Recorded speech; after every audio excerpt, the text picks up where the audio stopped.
After 3 years, the most anticipated fan film so far, Transformers Cybertron Falls has finally, Cybertron Falls Part 3, Till All Are One, has finally released, and here is my review.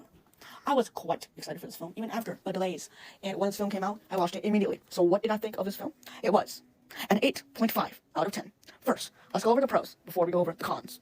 Pros. It had much better animation in most parts, and the rendering looked much better. And the Unicron and Prime scenes looked amazing, especially since their models were done by this dude.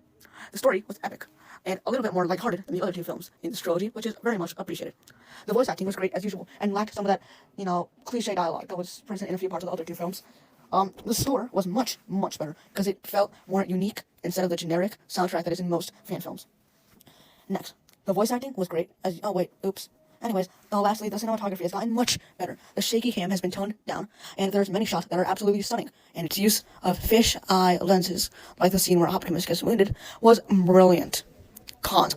Even though I said that the story had gotten much better, the first act of this film was not that good, and I didn't enjoy the first scene, since I thought that the opening scene with RC wasn't a good place to start the film. Instead, I was looking for a scene that picks up right where War Within, the previous film in this trilogy, ended. The models for the background characters in the final battle look pretty bad. They're very, low poly, and I understand that it might have been to, make rendering easier, just optimize it, but I still think they look pretty bad. I was thinking perhaps they could use, they could have rendered it in different layers or whatever, but I'm not, on their team, so I'm not gonna tell them what to do, especially because they aren't going to, make another part of this film, because it's the last of this trilogy.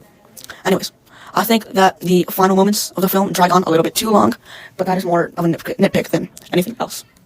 Lastly, I had more cons, because this film was quite good, and it was a perfect end to this trilogy. Transformers Cybertron Falls, Till All Are One, is one of the best Transformers fan films out there. And now, a short teaser for my upcoming film, Transformers 1 Echoes of Icon.